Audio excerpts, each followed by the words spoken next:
जब डायनासोर्स अपने अंत की तरफ बढ़े तो सत्ता जिसके हाथ आई वो थे मैमल्स। 6.5 करोड़ साल पहले तक जब डायनासोर्स अपनी ताकत की नोक पर एनिमल किंगडम को दबा कर रखते थे, तब ये जीव भी उसी जंगल का हिस्सा थे। लेकिन इनका अस्तित्व डायनासोर्स जैसे जानवरों के सामने कुछ भी नहीं था। उन्हें ताकत में जीत पाना भले ही इनके लिए असंभव था, लेकिन आने वाला भविष्य इनके नाम लिखा जा चुका था। दोस्तों, 6 करोड़ साल पहले एस्टेरॉयड की तबाही डायनासोर्स की मौत अपने साथ लेकर आया। इसके पहले वीडियो में हमने जाना था कि कैसे डायनासोर्स धरती पर पनपना शुरू हुए। उन्होंने अपना साम्राज्य फैलाया और एस्टेरॉयड के धरती से टकराते ही उन्होंने अपना सब कुछ खो दिया। कुछ प्रजातियों ने मिनटों में ही अपना दम तोड़ दिया, जबकि बाकी बची 10% आबादी धीरे धीरे विलुप्त हो गई। अब चलिए शुरू करते हैं आगे के सफर को और जानते हैं कि 10% आबादी को किस दौर से गुजरना पड़ा और इंसान कैसे जन्मा।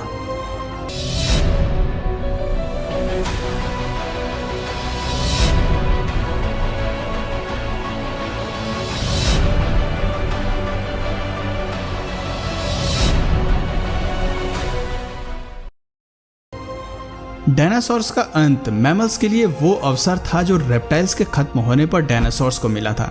यानी कि सीधी भाषा में कहें तो जंगल पर अब अपनी ताकत स्थापित करने का मौका आ गया था। जंगल की दुनिया में मैमल्स वो प्रजाति थी जो डायनासोर्स के समय से ही अस्तित्व में थी। आकार में छोटे होने की वजह से ये जीव आज मौजूद चूहे जैसे थे। देखा जाए तो मैमल्स की शुरुआत इसी तरह से हुई थी। इस स्तनधारी जीव ने खुद को परिस्थितियों में ढाल कर रहना सीख लिया था। फिर जब एस्टेरॉयड के टकराने से महाविनाश का सिलसिला शुरू हुआ तो इन्होंने भी अपने कई साथियों को खोया, लेकिन ये अपनी स्पीशीज को बचाने में सफल रहे। इस महाविनाश के कारण पैदा हुई गर्मी से बचने के लिए मैमल्स ने जमीन के नीचे रहना शुरू कर दिया। चूहों को साइज में छोटा होने का फायदा मिला, जबकि डायनासोर्स का आकार ही उनका सबसे बड़ा दुश्मन बन गया। जमीन के नीचे रहते हुए मैमल्स को गर्मी से राहत मिली और भोजन के रूप में उन्होंने हर तरह के कीड़ों और जीवों को अपना शिकार बनाया। वहीं बात करें ऊपरी सतह की तो वहां हो रहे वातावरणीय बदलाव मौजूद जानवरों को तिल तिल कर मार रही थी। एस्टेरॉयड के टकराने से उत्पन्न हुई गर्मी और धूल के बादलों ने पृथ्वी के वातावरण को पूरी तरह से ढक लिया था। अब धरती पर सूरज की रोशनी तक नहीं पहुंच पा रही थी, लेकिन सतह पर मौजूद हीट की वजह से बहुत सारे जानवर मारे जा चुके थे। कई सालों तक जब ये सिलसिला जारी रहा तो पेड़ पौधे पूरी तरह से नष्ट हो गए। प्रकृति का बनाया इकोसिस्टम हिल गया। सूरज की रोशनी ना मिल पाने के कारण धीरे धीरे पृथ्वी ठंडी होती चली गई। लेकिन अब तक डायनासोर्स की आबादी धरती से विलुप्त हो चुकी थी। बचे थे तो केवल 5% जानवर, जिनमें से ज्यादातर मैमल्स के परिवार से संबंध रखते थे। महाप्रलय के प्रभावों के थम जाने के बाद धूल के बादलों ने छटना शुरू किया। धरती पर एक बार फिर वातावरण ने सामान्य होना शुरू किया। पृथ्वी पर इकोसिस्टम फिर से अपने पुराने फेज में आने लगा। इस दौर में मैमल्स की प्रजाति केवल 5% तक सीमित थी, लेकिन एडेप्टिव रेडिएशन के चलते ये मैमल्स इवॉल्व होना शुरू हो गए और इनमें से कई नई प्रजातियों ने जन्म लेना शुरू किया। इस प्रक्रिया में लगभग 5.5 करोड़ साल पहले बंदरों ने जन्म लिया। आपको बता दें कि शुरुआती बंदरों की शारीरिक बनावट आज से काफ़ी अलग थी। इनके मुख पर आंखें आगे की ओर थी और शरीर छोटा था, लेकिन ये शारीरिक बनावट ज़्यादा समय तक एक जैसी नहीं रहने वाली थी। इयोसीन इपोक के इस टाइम पीरियड में प्राइमेट्स के सर में एक अहम एवोल्यूशन हुआ, जिसकी वजह से इनके स्पाइनल कॉर्ड में भी बदलाव आया और ये चारों पैरों की बजाय 2 पैरों पर खड़ा होना सीख गए। खैर, प्राइमेट्स के अलावा एवोल्यूशन धरती पर मौजूद पेड़ पौधों और वातावरण में भी हो रहा था। वो पूरी तरह एक नॉर्मल फॉर्म में आ चुके थे और धरती का तापमान 24 डिग्री सेल्सियस तक पहुंच चुका था। करीब 4.5 करोड़ साल पहले बदलाव के चलते ही हमारे दिन 24 घंटे के हो गए। इसके साथ ही हमारी टेक्टोनिक प्लेट्स में भी हलचल हुई। अब तक हमारे सभी द्वीप अपनी अपनी स्थिति पर थे। केवल एक और नई संरचना होना बाकी थी, जिसके तहत 2 बड़े महाद्वीप अपनी जगह से खिसक कर एक दूसरे के करीब आ गए। ये वही द्वीप थे जिन्हें आज हम भारत के नाम से जानते हैं। भारत ने अफ्रीका से अलग होकर एशिया तक पहुंचने में कई लाखों करोड़ों साल लगाए। ऐसे में जब ये टेक्टोनिक प्लेट्स एशिया से जा मिली तो हिमालयन रेंज का निर्माण हुआ। इस निर्माण में कई ऐसी श्रृंखला विकसित हुई जिसके चलते उत्तर में भारत की भौगोलिक स्थिति बदल गई। इसके साथ ही मौसम के पैटर्न में भी भारी बदलाव आया। इस टकराव के चलते दुनिया के सबसे बड़े माउंटेन माउंट एवरेस्ट का भी निर्माण हुआ और इसके निर्माण के साथ ही ये तय हो गया कि आने वाले भविष्य में भारत में कई बड़ी नदियों का भी निर्माण होने वाला है, जो इस पूरे द्वीप की फॉर्मेशन को काफी हद तक बदलने वाला था। खैर, जहां एक तरफ धरती के हर द्वीप में विकास शुरू हो चुका था, वहीं दूसरी तरफ एवोल्यूशन की होड़ में जानवर भी अपने आप को काफी हद तक बदल रहे थे। द्वीप को अपने मौजूदा स्थिति में पहुंचने पर जंगलों में भारी गिरावट आ रही थी और मुख्य रूप से ग्रासलैंड्स का निर्माण हो रहा था। उधर जानवर भी घास के मैदानों में रहने के लिए एडॉप्ट हो रहे थे और साथ ही साथ नई प्रजातियों का भी विकास हो रहा था जो ग्रासलैंड्स में अपना दबदबा बनाने की कोशिश कर रहे थे।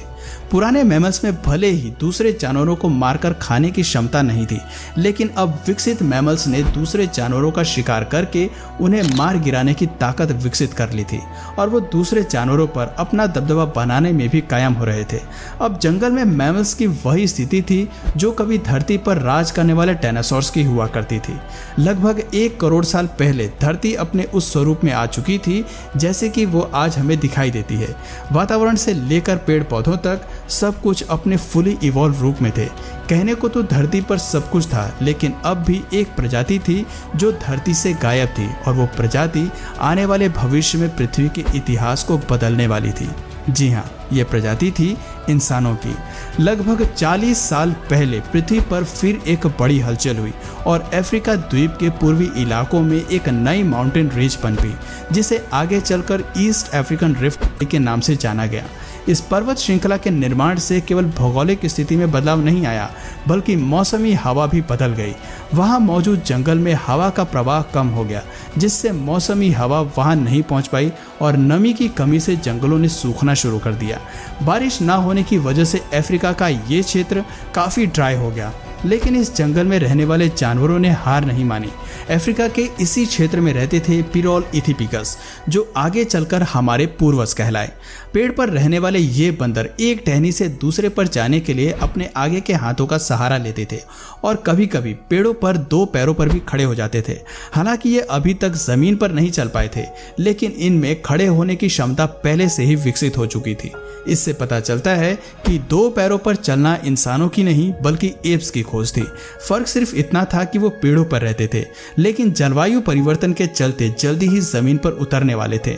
इनमें से कई प्रजातियां चिंपैंजी के रूप में विकसित हुईं, तो कुछ इंसान बनने के लिए विकसित हो गईं। इनकी आने वाली पीढ़ियों ने खुद को बनाने के लिए और अपने विस्तार के लिए पेड़ों से निकलकर जमीन का रुख अपनाया। आर्डिपिथिकस रेमेडीज ही वो पहले एप्स थे जो भोजन और एक नए घर की तलाश में पेड़ों से उतरकर जमीन पर आए। लाखों सालों के इस एवोल्यूशन में एप्स अफ्रीका के हर क्षेत्र में फैल गए थे, लेकिन इनके हाथ अभी भी काफी लंबे थे। पेड़ों पर इधर उधर झूलने की वजह से इनके हाथ का आकार बिल्कुल टांगों की तरह ही था। ऐसे में कई हजार साल तक विकास से गुजर जाने के बाद इनके शारीरिक ढांचे में काफी कुछ बदलाव आने लगा था। अब ये 2 पैरों पर बेहतर तरीके से चल सकते थे और ज्यादा से ज्यादा एनर्जी बचा सकते थे। ऐसे में ये ज्यादा दूर तक नजर रख सकते थे, अपने लिए भोजन खोज सकते थे और हाथ की मदद से उन्हें खा भी सकते थे। समय के साथ साथ विकास की ये प्रक्रिया चलती रही, जिससे एप्स के शारीरिक ढांचे के साथ उनके स्कल की बनावट में भी बदलाव होता गया। पहले जो सर आकार में छोटा था, अब वो बढ़ता गया। 23 लाख साल पहले होमो हेबिलिस वो पूर्वज थे जिनके दिमाग का आकार बढ़ गया। आकार बढ़ने की वजह से ये जान गए कि बुद्धि को किस तरह से अपने सर्वाइवल के लिए इस्तेमाल किया जा सकता है। बुद्धि का कमाल दिखाते हुए सबसे पहले हमारे पूर्वजों ने पत्थर को हथियार के रूप में शार्प करना सीखा। जैसे ही उनकी ये तरकीब काम आई, होमो हेबिलिस जान गए कि पत्थर को कैसे हथियार के रूप में इस्तेमाल किया जा सकता है। जैसे जैसे ये जीव हथियार को इस्तेमाल में लाए, उनके हाथों की उंगलियों और अंगूठों को भी मजबूती मिलनी शुरू हो गई। अब ये जान गए कि हथियार के इस्तेमाल से कैसे समूह में शिकार करना शुरू किया। साथ ही इन्होंने सबसे पहले आग की खोज मानव के भविष्य को ही बदल डाला। हम सभी जानते हैं कि मानव इतिहास में आग की खोज सबसे बड़ी खोज थी। आग के इस्तेमाल से होमो इरेक्टस जल्दी ही मांस को पकाकर खाना सीख गए। आग ने हमारे पूर्वजों को केवल ठंडी से सुरक्षा ही नहीं दी, बल्कि दिमाग के इस्तेमाल के लिए उन्हें प्रोत्साहित भी किया।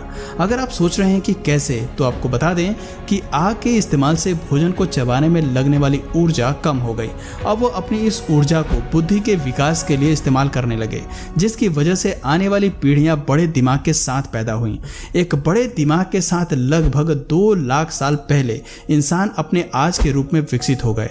उनकी आवाज की नली भी अलग ढांचे में विकसित हो गई, जिसकी वजह से वो अलग तरह की आवाज निकाल सकता था और अपने लोगों के साथ संचार कर सकता था। एक बार आवाज विकसित करने के बाद अब इंसान अपनी बात को दूसरों तक पहुंचाने लगा और धीरे धीरे एक सामाजिक ढांचे में रहना सीख रहा था। हालांकि हम अपने आज के रूप में आ चुके थे, लेकिन कई आविष्कार अभी भी बाकी थे। अपने लिए एक समाज, घर और नगर का निर्माण करना बाकी था। कहने को आज भले ही मनुष्य अपनी एडवांस स्टेट में है, लेकिन आज भी एवोल्यूशन जारी है। मनुष्य आज भी बदल रहा है और उसका एवोल्यूशन जारी है। पर अब इस पूरी एवोल्यूशन की प्रक्रिया को डिटेल में बताने लगा तो ये वीडियो काफ़ी लंबी हो जाएगी। अगर आप कहेंगे तो मैं इसका पार्ट 4 भी ज़रूर बना दूंगा, इसलिए आप कमेंट में अगर चाहिए तो पार्ट 4 ज़रूर मेंशन करिए। तो दोस्तों, आज की वीडियो में बस इतना ही। अगर इस वीडियो से आपको कुछ नया जानने या सीखने को मिला या फिर इंटरेस्टिंग लगा तो प्लीज़ इस वीडियो को एक लाइक कर